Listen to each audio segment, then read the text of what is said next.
namoota shanan kanaa wajjin yeroo kee hin gubin. Dubaras ta'uu dandeessi, dhiiras ta'uu dandeessi. Tokkoffaa yeroo kan siif hin kennine.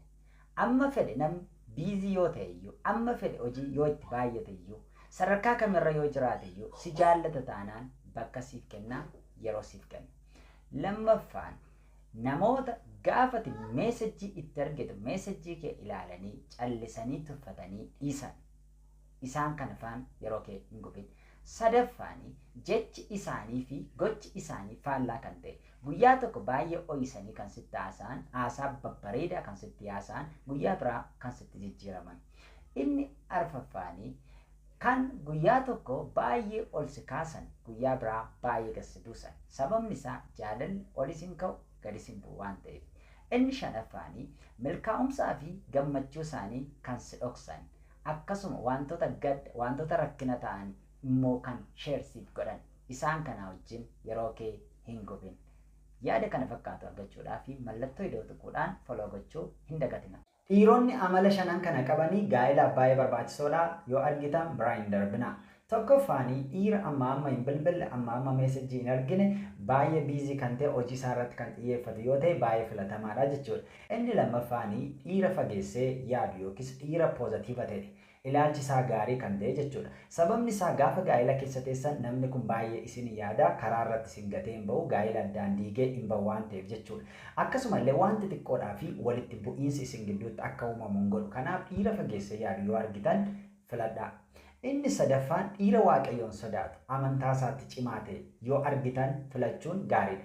Sababni isaa gaa'ela keessa gaafa galu waaqayyo waan sodaatuu fi akkasumallee amantaa isaa waan kabajuu fi isiniini dhiisee hin bahu jechuudha yookiis miidhaa isinirraa hin geessisu. Inni arfaffaanii dudhaa hawaasaa, noormii hawaasaa dhiira hin cabsine, dhiira dudhaa hawaasaa kabajuu fi hawaasnillee isa kabajuu jechuudha. Kan bakka hin taanetti hin argamne akkasuma arraba hin taane kan hin qabne bakka dhugaatiitti kan hin argamne kan hin tuffatamne jechuudha. Inni shanaffaan dhiira of kabaju, dhiira of jaallatu yoo ta'e baay'ee bareedaadha. Sababni isaa namni of hin kabaju, namni of hin jaallanne si jaallachuus hin danda'u, si kabajuus hin danda'u. Nama haaraa moo nama hariiroo keessa ture yookiis nama kan biraadhaan miidhamee dhufe filachuu qabna waan jedhamu irratti waa muraasa dubbachuu barbaadaa jechuudha. Namni haaraan ganaa hariiroo hin jalqabin jiru. Faayidaan isaa inni guddaa maali yoo jettanii tokkoffaanii gammachuu qaba, gammachuu fidee dhufa. Akkasuma immoo oopeniidha, waan kamiyyuu ibsachuudhaaf baay'ee banamoodha jechuudha. Rakkinni isaanii inni guddaa garuu hubannoo jaalalaa hin qabani, akkasumallee wanta barbaadan hin beekanii, wanta hin barbaanne illee hin beekanii jechuudha. Akkasumallee miira isaanii ibsachuun isaan rakkisa. Warri miidhamanii dhufan yookiis hariiroo irratti muuxannoo qaban immoo faayidaan isaanii inni guddaa maali yoo ta'an hubannoo jaalalaa gadi fageenyaadhaan ni beeku. Akkasumallee maal qabu yoo jettanii bilchina qabu, hariiroo irratti bilchina ni qabu. Rakkinni isaanii maalidha yoo jettan immoo rakkinni isaanii wanta hin furamne sammuu isaanii keessatti hafa. Hariiroon inni darbe suni, miirri inni darbe suni jireenya isaanii keessaa qulqullaa'ee hin ba'u jechuudha.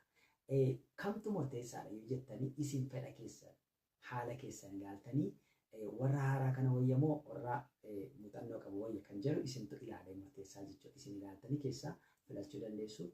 Akkasumallee gorsa kan barbaaddan yoo jiraatan quunnamuu dandeessu. Yoo harka fuunee akkam jirtu hundumti keessan nagaa keessanii mee gaaffii obboleettii keenya kanaa isinii deebiseen achumaan ibsa irratti godhaa jechuudha. Duraan mana barumsaa keessatti wal beekna turre. Amma garuu onlaayiniidhaan michuu taanee hariiroo jalqabnee jirra. Akkamittiin amanuu danda'a kan jedhamudha gaaffiin isheen kaasaa jirtu. Kanaaf egaa namoota michuuwwan fageenyarra ta'anii wal jaallataniif inni guddaanii amanamummaa sana uumuun akkamitti wal amanuu fiduun danda'am kan jedhamu irratti waan muraasa isinitti himaa jechuudha.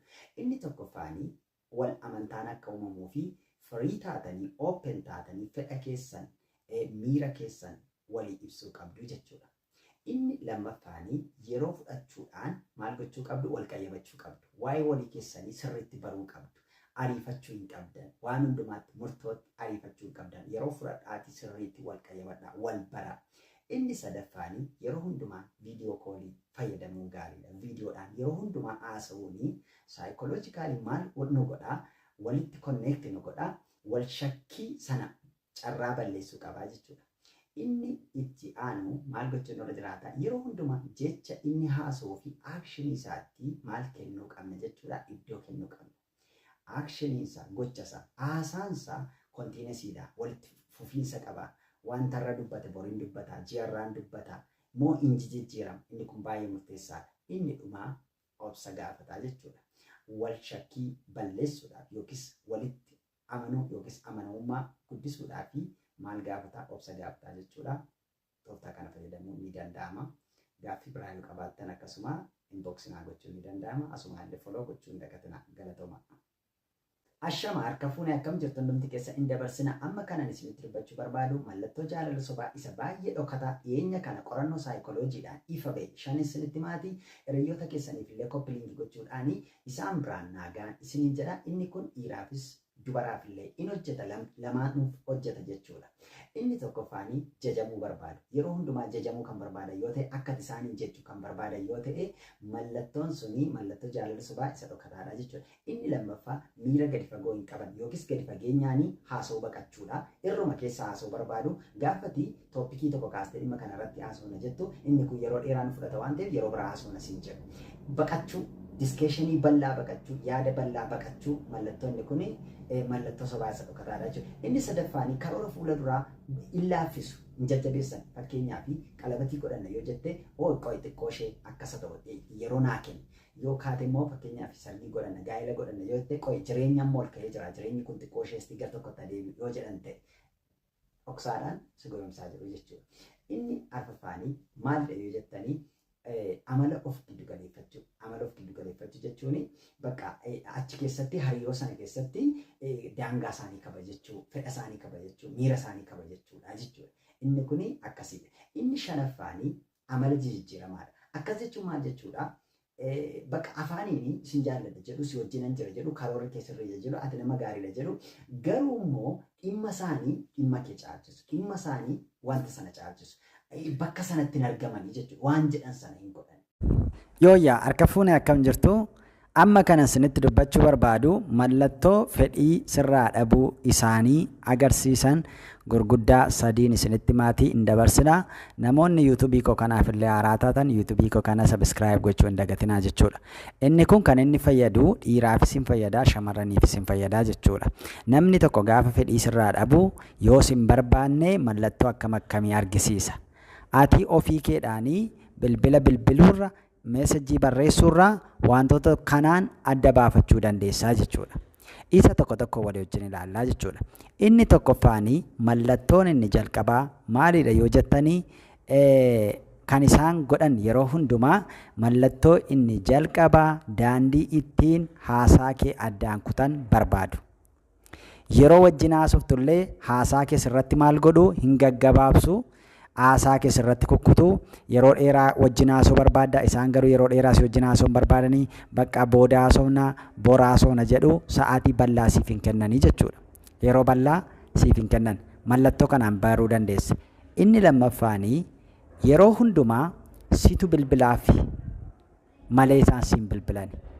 Situ jalqaba bilbila. Situ jalqaba meesajii barreessa. Isaan meesajii siin barreessan. Situ asii achi barreessaa fi situ asii achi bilbilaan malee isaan achi as siin bilbilanii meesajiillee siin barreessanii jechuudha. Yeroo hundumaa situ jalqaba. Yeroo itti bilbiltu sana immoo kaasanii si haasofsiisu.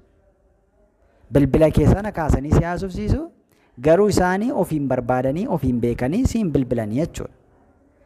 Mallattoon kun gaafa argamu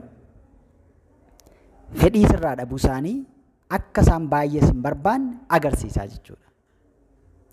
Mee gidduutti koomentiin godhin jirtu yoo ta'e, sabskiraayib godhin jirtu yoo ta'e, laayikiin godhin jirtu yoo ta'e gidduutti laayik godhaa. Mallattoo sadaffaatti utuu hin darbin duraa jechuudha. Kanaafi mallattoo kana yoo argite daftee ofii makeen beekachuu qabda. Arra ganama yoo ti bilbiltee, arra yoo si barreesse ta'e, boris yoo si bilbila ta'e, boris meesajii si jalqaba barreessa yoo ta'e, borittaansees ittaanus akkas taanaan kun baay'ee barbaadamaa hin jirtu, baay'ee filatamaa hin jirtu. Kana ofii keedhaan beekuu qabdaa jechuudha. Inni sadaffaan fi inni jalqabaa fi baay'ee murteessaa ta'e inni sadaffaanii sitti biizii ta'u. Yeroo hundumaa sitti biiziidha. siif yeroo hin kennan. Sitti biizii ta'u nama kan biraaf garuu firii ta'u. Atiin bilbila kee hin kaasanii bilbila nama kan biraa garuu hin kaasu. Yoo ati deebistee bilbilte nama kan biraa wajjin haasa'aa jiru. Akkas jechuun sitti biizii gaafa ta'uu jalqabanii ati ofii kee bartee akka inni si hin baasne bartee dhiisuu qabda, waan sana dhaabuu qabdaa jechuudha.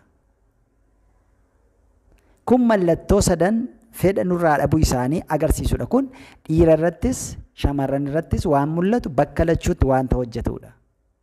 Bakka tokko qofa osoo hin taane jechuudha. Bakka lamaan isaaniitti in mul'ata jechuudha. Dhiirris mallattoo kana sitti argisiisa, isheen illee mallattoo kana sitti argisiisti jechuudha. Kanaafi mallattoo kana bartanii mallattoo kana yoo argitanii daftanii ofii keessaniin irraa sokkuudha jechuudha. Inni jalqabaa haasaa kee addaan kutuu, dubbii kee dafanii gaggabaabsu.